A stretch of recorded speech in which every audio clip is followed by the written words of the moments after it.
वक्रतुंड महाकाय सूर्यकोटि समप्रभ निर्विघ्नं कुरु मे देव सर्वकार्येषु सर्वदा।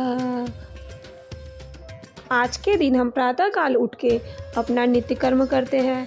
स्नान करके साफ सुथरे वस्त्र पहन के हम श्री भगवान गणेश की पूजा करते हैं, आराधना करते हैं और पूरे दिन निराजल उपवास रखते हैं।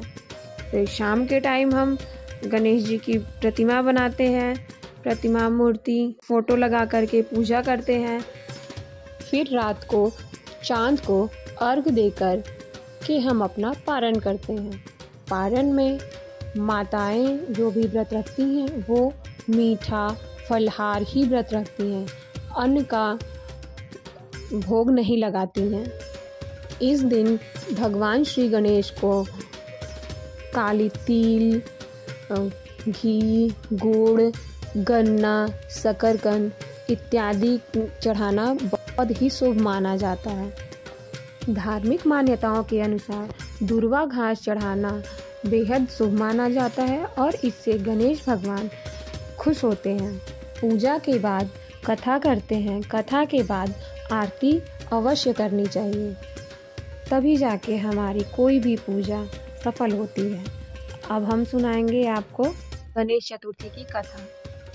संकट चौथ का व्रत भगवान गणेश को समर्पित है और माना जाता है कि संकट चौथ, गणेश चौथ से सच्चे मन से करने से संतान सुख और कष्टों से मुक्ति का वरदान मिलता है। गणेश चतुर्थी व्रत कथा। श्री गणेश चतुर्थी व्रत को लेकर एक पौराणिक कथा प्रचलन में है। कथा के अनुसार एक बार भगवान शंकर और माता पार्वती नर्मदा नदी के निकट बैठे थे। वहाँ देवी पार्वती ने भगवान भोलेनाथ से समय व्यतीत करने के लिए चौपड़ खेलने को कहा। भगवान शंकर चौपड़ खेलने के लिए तैयार तो हो गए, परंतु इस खेल में हार और जीत का फैसला करने के लिए कोई नहीं था। इसका प्रश्न उठा। इसके जवाब में भगवान भोलेनाथ ने कुछ तिनके एकत्रित कर उसका पुतला बना। उस पुतले की प्राण प्रतिष्ठा कर दी। पुतले से कहा कि बेटा, हम चौपड़ खेलना चाहते हैं, परंतु हमारी हार और जीत का फैसला करने वाला कोई नहीं है, इसलिए तुम बताना कि हम में से कौन हारा और कौन जीता। यह कहने के बाद चौपड़ का खेल शुरू हो गया। खेल 3 बार खेला गया और संयोग से तीनों बार पार्वती जी की जीत हुई। खेल के समाप्त होने पर बालक से हार जीत का फैसला करने के लिए कहा गया, तो बालक ने महादेव को विजयी बताया। यह सुनकर माता पार्वती क्रोधित हो गई और उन्होंने क्रोध में आकर बालक को लंगड़ा होने व कीचड़ में पड़े रहने का श्राप दे दिया। बालक ने माता से माफ़ी मांगी और कहा कि मुझसे अज्ञानतावश ऐसा हुआ, मैंने किसी द्वेष में ऐसा नहीं किया।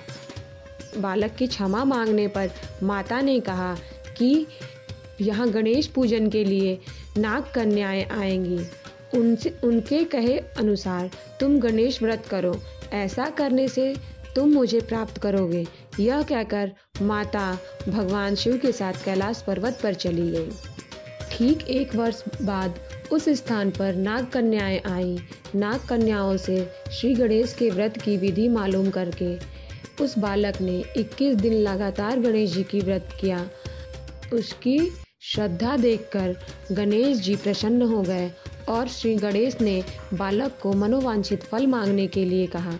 बालक ने कहा कि हे विनायक, मुझ में इतनी शक्ति दीजिए कि मैं अपने पैरों से चलकर अपने माता पिता के साथ कैलाश पर्वत पर पहुंच सकूं और वो यह देख प्रसन्न हो। बालक को यह वरदान दे श्री गणेश अंतर्ध्यान हो गए। बालक इसके बाद कैलाश पर्वत पर पहुंच गया और अपने कैलाश पर्वत पर पहुंचने की कथा उसने भगवान महादेव को सुनाई। उस दिन से पार्वती जी शिव जी से विमुख हो गई। देवी के रुष्ट होने पर भगवान शंकर ने भी बालक के बताए अनुसार श्री गणेश का व्रत 21 दिनों तक किया। इसके प्रभाव से माता के मन में भगवान भोलेनाथ के लिए जो नाराज़गी थी वह समाप्त हो गई। यह व्रत विधि भगवान शंकर ने माता पार्वती को बताई। यह सुन माता पार्वती के मन में भी अपने पुत्र कार्तिकेय से मिलने की इच्छा जागृत हुई।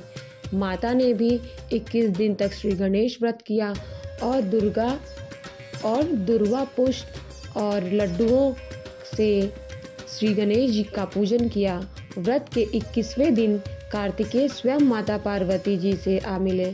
उस दिन से श्री गणेश चतुर्थी का व्रत मनोकामना पूरी करने वाला व्रत माना जाता है। अब आरती करेंगे। जय गणेश जय गणेश जय गणेश देवा, माता जाकी पार्वती पिता महादेवा। जय गणेश जय गणेश जय गणेश देवा, माता जाकी पार्वती पिता महादेवा। एक दंत दयावंत चार भुजाधारी, एक दंत दयावंत चार भुजाधारी। मस्तक सिंदूर सोए मूस की सवारी, मस्तक सिंदूर सोए मूस की सवारी। पान चढ़े फूल चढ़े और चढ़े मेवा, लड्डुअन का भोग लगे संत करे सेवा। जय गणेश जय गणेश जय गणेश देवा, माता जाकी पार्वती पिता महादेवा। अंधन को आँख देत कोढ़न को काया, बाझन को पुत्र देत निर्धन को माया। सूर शाम शरण आए सफल की जो सेवा, हम सब तेरी शरण पड़े लगा दो खेवा। जय गणेश जय गणेश जय गणेश देवा, माता जाकी पार्वती पिता महादेवा। सब बोलो गणपति भगवान की जय, संकटा माता की जय।